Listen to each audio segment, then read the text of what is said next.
안녕하세요.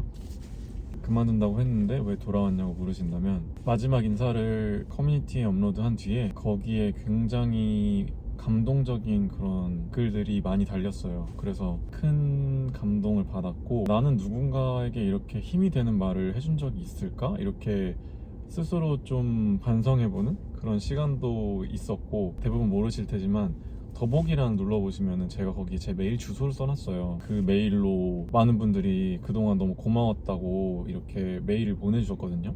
이렇게 좋은 말을 저한테 전해주신 분들께는 제가 보답을 하고 싶다, 이런 생각이 있었는데, 유튜브를 사실 그냥 그만둬야겠다고 생각한 게, 제가 생각했던 것보다 너무 채널이 빨리 커지고 구독자도 너무 많고, 저는 그냥 1년 정도는 100명, 200명 정도 구독자 있으면 내가 하고 싶은 말 좀 자유롭게 할 수 있을 것 같다고 생각을 했는데, 정말 빠른 시간, 한 2달도 안 되는 시간에 5,000분이 넘어서 부담도 있었어요. 그리고 사실 저는 주중에는 회사 다니고 주말에는 이제 주말 이틀 중에 하루는 밖에 잘 안 나가고 집에서 쉬는 그런 스타일의 직장인이었는데, 뭔가 이 하루를 다 영상 촬영하고 그 다음에 편집하고, 댓글들 물론 대부분 다 좋은 댓글들이지만 그런 것도 제가 막 하루 종일 보고 있고, 이런 게 뭔가 제 성격이랑 잘 안 맞더라고요. 그래서 그냥 그만둬야겠다. 그리고 영상들도 놔두니까 이제 새로 보시는 분들은 뭐 제가 유튜브를 안 하겠다고 했는지 뭐 그런 내용은 잘 모르시니까 댓글 새로 달아주시고, 그래서 그냥 다 비공개 처리할까 하다가 최근에 제가 어떤 메일을 받았는데, 굉장히 은둔이신 분이, 저랑은 좀 다르게 그분은 이제 주변에 아무도 아는 사람이 없고 뭐 친구도 없고 애인도 없고 아무도 모르는 그런 분이신 것 같은데, 뭔가 그나마 제 영상을 보고 위안을 받으셨다고 해가지고, 뭔가 그런 사람들이 좀 더 있을 테니 채널 개설 초창기의 마음을 좀 떠올리면서 영상을 제작을 해봐야겠다. 그리고 2달 정도 쉬면서 제 마음의 평화를 좀 찾은 것 같아요. 그래서 안부 인사 겸 이런 영상을 만들게 되었습니다. 제가 그동안에 가진 고민들이나 어떤 스트레스들은 저의 존재적인 그런 문제에서 비롯된 것들이 많았는데, 내가 게이라는 게 너무 싫고, 내가 게이여서 내가 겪어야 되는 그런 좌절감이나 뭐 차별이나 이런 게 너무 싫었는데, 그냥 이런 나의 모습, 나의 그런 존재만으로도 누군가에게는 또 위안이 될 수 있다는 게 저에게는 그게 또 큰 감동이었고요.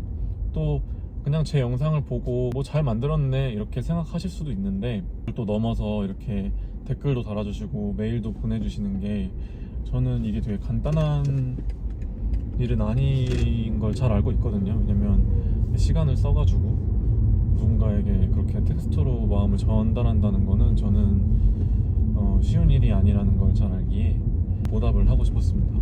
이번 여름이 굉장히 더웠잖아요. 엄청 덥하고 습하고, 그 다음에 지금이 이제 8월 말인데 불과 몇 주 전까지만 하더라도 아침 저녁으로도 굉장히 습했거든요. 뭐 이번 여름뿐만 아니라 지금 2024년까지 성지향성이랑 관련된 어떤 좌절이나 외로움을 견디고 지금까지 어쨌든 일상을 열심히 살아온 저와 또 이 영상을 보는 구독자분들께 고생이 많았다는 그런 말을 전하고 싶었어요. 그래서 영상을 다시 만들게 된 거고, 제가 아무튼 받았던 그 메일에 답변을 했던 내용을 좀 공유해 드리고 싶더라고요. 왜냐면은 어쨌든 우리가 사람들이랑 섞여서 살아가는 그런 세상에서 살고 있는데, 우리가 뭐 일반들이랑 비교했을 때 겪는 좌절감이나 어떤 박탈감은 사실 어쩔 수 없는 거라고 저는 생각해요. 왜냐면 이거는 내가 아무리 뭐 돈이 많고 잘 나가고 그 다음에 아무리 뭐 자존감이 높고 그래도 마주할 수밖에 없는 문제라고 생각하거든요. 대신에 이제 상실감이나 좌절이 내 안에서 얼마나 머물다가 사라지느냐, 그냥 그 문제인 것 같아요. 그래서 좀 내가 평소에 그런 긍정적인 에너지들로 좀 나를 잘 채우고 있으면 그게 그렇게 오래 머물지 않고 그냥 사라지는 것 같고, 좀 그렇지 못한 상태에 있다면은 그런 좌절이나 우울감이 좀 더 크게 느껴지는 것 같아요.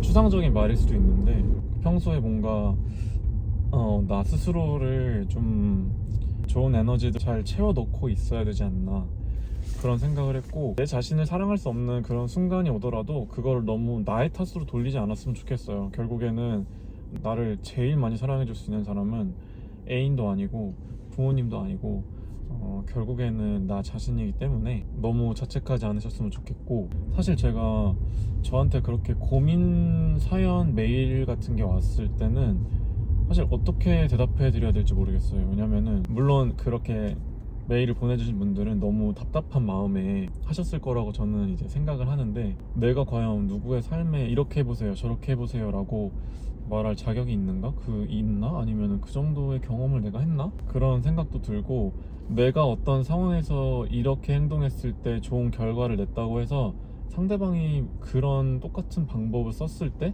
같은 결과를 낼 거라는 그런 보장이 없거든요. 왜냐면은 서로 각자 처해 있는 조건들도 너무 다르고 그 상황 자체가 다르다 보니까, 그래서 좀 조심스러운 게 있어요. 제 입장에서는 뭐 이렇게 해보세요, 커밍아웃 뭐 하세요, 뭐 아니면 뭐 하지 마세요 이렇게 말을 할 수가 좀 없더라고요. 그런 메일을 받을 때마다 좀 고민되는 부분들이 항상 있었습니다. 그리고 제가 최근에 좀 가치관의 변화라고 해야 될까? 이게 또 다시 유튜브를 시작하게 된 그런 이유랑 좀 유기적으로 결합이 되는데, 저는 사실 그동안의 제 인생을 좀 평화로운 상태로 만들기 위해서 엄청 노력을 해왔거든요. 그래서 주말에도 꼭 하루는 무조건 쉬면서 충전하고 이랬던 게 제 마음속의 평화를 찾기 위한 그런 어떤 계획이었는데, 이게 제 계획대로 되지 않는다는 거를 최근에 많이 느꼈어요. 왜냐면은 최근에 제가 자동차가 고장이 났었는데 수리비도 한 150만 원이 나오고, 저는 이제 차로 출퇴근을 하다 보니까 차만 고쳐지면은 뭔가 제 인생에서의 어떤 문제는 더 이상 없을 거다라고 생각하고 차가 잘 고쳐지기만을 기다리고 있었는데, 차가 잘 고쳐지고 인생에 좀 평화가 찾아왔지만 그 평화를 깨는 그런 일들이 계속 발생하더라고요. 회사에서 어떤 문제가 생기고 접촉사고도 나고, 제가 어떻게 컨트롤할 수 없는 문제들이 계속 발생하면서 자꾸 제 인생의 그런 평화를 깨트리는 거예요. 그래서 제가 내린 결론이 뭐냐면, 이렇게 평화를 내가 내 스스로 구축할 수 없는 거구나 인생은. 그러면 그냥 최대한 평화로운 상태를 만들고자 노력은 하되, 내 평화를 깨트리는 그런 퀘스트 같은 일들은 계속 발생할 수밖에 없다는 거를 인정을 하자. 그 퀘스트를 깰 때마다 뭔가 나는 성장을 하는 거다, 이렇게 생각을 하면서 평화가 깨지는 순간을 좀 즐기기로 결정을 했어요. 그러면 뭔가 이 유튜브도 굉장히 불안정한 그런 상황 중에 하나인데, 왜냐면은 내가 어떤 거를 업로드했을 때 어떠한 피드백을 받을 거라는 걸 전혀 모르잖아요. 이런 불안전한 상황 속에 나를 좀 던져보자, 그런 결심을 해서 다시 이제 돌아오게 되었다는 그런 이야기입니다. 근데 제가 일주일마다 하나씩은 진짜 못 올릴 것 같고요, 한 달에 하나를 올려보자 하는 게 저의 목표입니다. 나중에 보니까 유튜브를 주업으로 하시는 분들도 일주일에 하나 올리기가 굉장히 힘들다고 하시더라고요. 근데 저 같은 경우에는 이제 주중에 회사를 다니다 보니까 일주일에 하나씩 올리는 게 굉장히 힘들었고, 저는 또 제가 내뱉은 말이 있다 보니까 이거 꼭 지켜야 돼 라고 뭔가 되게 스트레스를 받으면서 해왔었는데, 부담감을 느끼지 않으려면은 그냥 제가 좀 여유롭게 만들고 올릴 수 있는 환경이 돼야 될 것 같아요. 근데 제목이 왜 잔인한 여름이냐 라고 물어보신다면은, 그리고 뭔가 이 Cruel Summer에 나오는 노래 가사 같은 사랑을 하신 분들께도 뭔가 멈추지 말라는 말을 하고 싶어요. 사실 이 가사 속의 테일러도 상황이 되게 좋게 흘러가고 있진 않잖아요.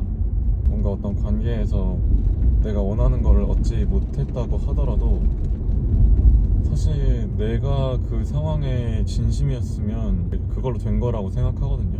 나는 진심을 다했으니까 후회가 없다, 그렇게 생각을 하는데, 사실 뭐 호감이라는 거는 내가 강요할 수 있는 부분이 아니기 때문에 그거는 그냥 하늘에 맡겨야 돼요. 상처를 받았다고 내가 나중에 나 좋아하는 사람 만나면 내가 갑질해야지 이런 마인드가 아니라, 내가 가졌던 그런 초창기 가치관을 잘 생각하면서, 약간 사람들이 이렇게 상처받다 보면은 좀 마음이 다를 수가 있어요. 마음이 좀 달아버린다고 하더라도, 그러니까 순수했던 나의 시절을 좀 생각하면서 새로 만나는 사람은 이제 내가 상처를 받았었는지 뭐 했는지 그런 건 모르잖아요. 그냥 그 시점에 나를 바라볼 뿐이니까 잔인한 관계에 계셨다고 하더라도 순수한 마음을 잘 간직하셨으면 좋겠습니다. 뜬금없는 이야기일 수 있는데 테일러 하면은 좀 빼놓을 수 없는 인물이 카니에잖아요. 카니에를 엄청 좋아하는 편은 아니었고, 카니에 노래 같은 경우에는 뭐 바운드 투나 아니면은 고스트 타운이나 뭐 몬스터 이 정도는 가끔 운동할 때 듣는 그 정도였거든요. 이번에 카니에가 한국에 리스닝 파티 때문에 내한하면서 카니에 음악을 좀 많이 들어보게 됐어요. 근데 그 중에서 런어웨이라는 곡이 진짜 좋더라고요. 이게 노래가 약간 기승전결도 좀 뚜렷하고 뭔가 묘하게 이 가사가 테일러는 관련 없지만 그 크루얼 서머에 테일러에게 상처를 준 남자가 할 수 있는 그런 내용인 것 같더라고요. 런어웨이 한번 꼭 들어보세요. 저는 토요일마다 주유를 하러 가는데 주유하러 가는 길에 이제 이 런어웨이라는 노래를 틀었다가 가사 뜻은 그때 잘 몰랐지만 뭔가 되게 눈물이 날 것 같더라고요. 뜬금없이 강추드리는 바이고, 카니의 바운드 2라는 노래에서는 킴 카다시안에 대한 그런 애정을 드러내고 있는데 막 내가 너 이만큼 좋아해 이런 내용이거든요. 저는 예전에는 이게 결국에는 킴이랑 헤어지면은 남게 되는 노래인데 왜 이런 걸 만들었지? 왜 약간 아티스트들은 그런 행동을 할까? 왜냐면 제가 굉장히 좋아하는 크리스티나 아길레라 같은 경우에도 Back to Basics라는 앨범에서 통째로 이 남편에 대한, 그 당시 남편이고 지금은 전 남편에 대한 사랑을 헌정하는 그런 앨범을 만들었거든요. 그래서 거기에 나오는 모든 노래가 그 남편에 대한 얘기예요. 그래서 참 되게 바보 같다 이렇게 생각했는데 시간이 지나면서 어느 순간에 자기의 진심을 담아서 무언가를 이렇게 만들어내는 것 자체가 정말 멋진 것 같아요. 왜냐면 누군가를 좋아해도 그 마음을 숨기고 사는 사람들도 있고, 내가 100만큼 좋아해도 내가 얘한테 마음을 한 60밖에 주지 말아야지 라고 계산하는 사람들도 있잖아요. 근데 그렇게 계산하는 게 아니라 그냥 진심을 다해서 내가 얘를 좋아하니까 나는 이런 걸 해야겠어, 이런 마인드 자체가 저는 참 멋지다. 그리고 이렇게 누군가를 좋아하면은 정말 후회가 없겠구나, 그런 생각을 항상 했습니다. 그래서 아무튼 결론은 이 여름을 버텨내신, 그리고 지금까지 일상을 열심히 살아온 여러분께, 그리고 저에게 격려와 응원의 말을 남기고 싶고요. 이번 영상은 뭐 그렇게 컨텐츠라고 할 게 없었는데 다음번 영상은 좀 더 고민해서 만들어 보겠습니다. 시청해주셔서 감사합니다. 제가 주말 토요일 아침마다 하는 의식 같은 게 있는데요. 스벅에 가서 돌체 콜드 브루를 한 잔 마십니다. 살찔까봐 아이스 아메리카노만 마시고 주말에 하루나 이틀 돌체 콜드 브루 마시거든요. 그게 뭔가 저한테 허락한 유일한 길티 플레저 같은 거여가지고, 운전하는 거를 좋아해가지고 일부러 집 앞 스벅에 안 가고 조금 떨어져 있는데 뎁스로 가서 사 먹고 있습니다. 안녕하세요. 저 돌체 콜드 브루 그란데 사이즈 하나요.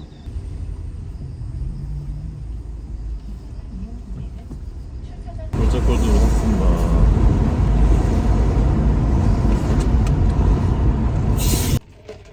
저희 돌체 콜드 브루 구매해서 주말을 시작하게 되었습니다. 모두 주말 잘 보내시고, 또 제가 다음 영상 올릴 때까지 9월 언젠가 올릴 것 같은데 언제라고는 말씀을 못 드리지만 까지 모두 잘 지내셨으면 좋겠습니다. 안녕.